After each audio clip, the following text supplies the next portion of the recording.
Hello, I'm now going to be going over how you should have done your pretest. I'll start with C2042-, which is oxalate. First, you draw out the valence electrons. I actually recommend, in order to have a lot of room here, I'd recommend doing the valence electrons over here. I know that I have 2 carbons. Each of the carbons are 4, adding in the 4 oxygens, each of which are 6, and then that final 2 electrons from the 2- gives you a total of 34 electrons.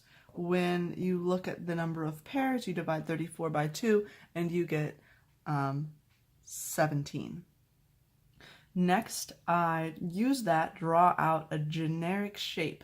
I know that I'm going to put the 2 carbons in the middle, and I know that I'm going to evenly space the the oxygens outside of that, and then give them a generic structure to hold all of them together. That uses up 5, so I've got 12 pairs of electrons left over in my numbers of valence electrons. And then I know that those oxygens are hungry for electrons, and so I go ahead and put the electrons on the outside of each of my oxygens. Since I'm using 3 pairs for each of 4 oxygens, I know that I've used up all of my 12 pairs of electrons. Well, now what?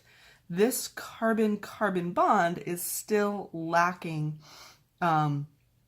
electrons, because this carbon is only having 3 pairs of electrons, and so is this carbon. So that means that the oxygens that are on the outside have to share.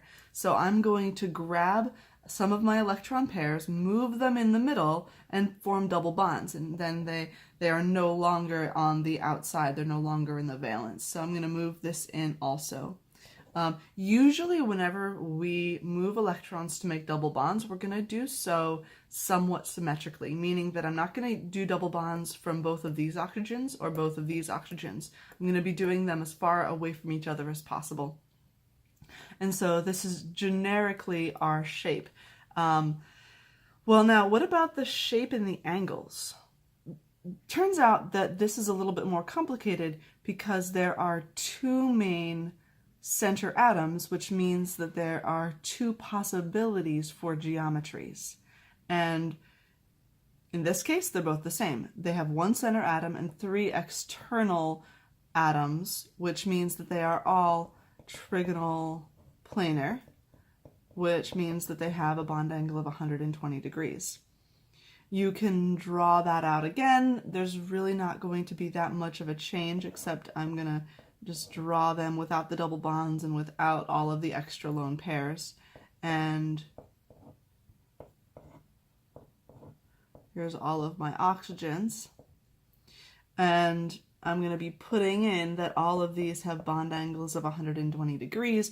This is where I put in the polarity and the electronegativity. So 3.5 for all of the oxygens, and then a 2.5 for the carbons.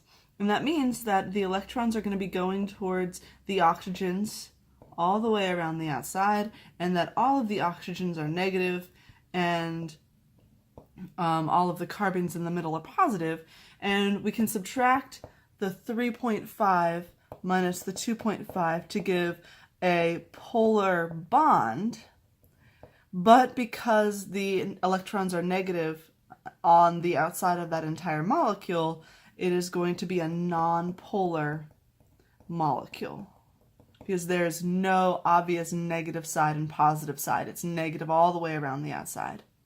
Now, because it's a nonpolar molecule, you know that the intermolecular forces have to be dispersion.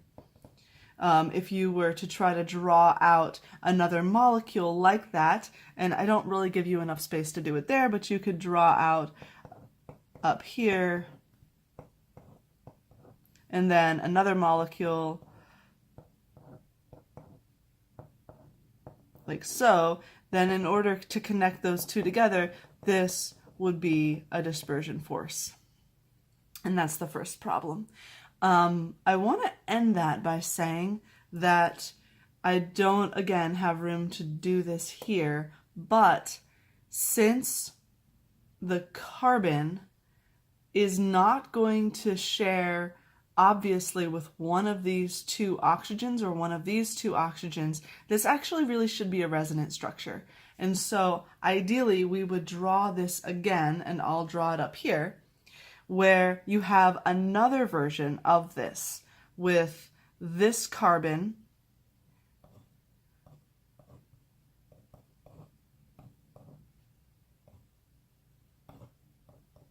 being equally, kind of going back and forth equally between another version of it where the double bond is up in the other corner. Like so. And so that they go back and forth between each other. And so this is actually a resonance structure.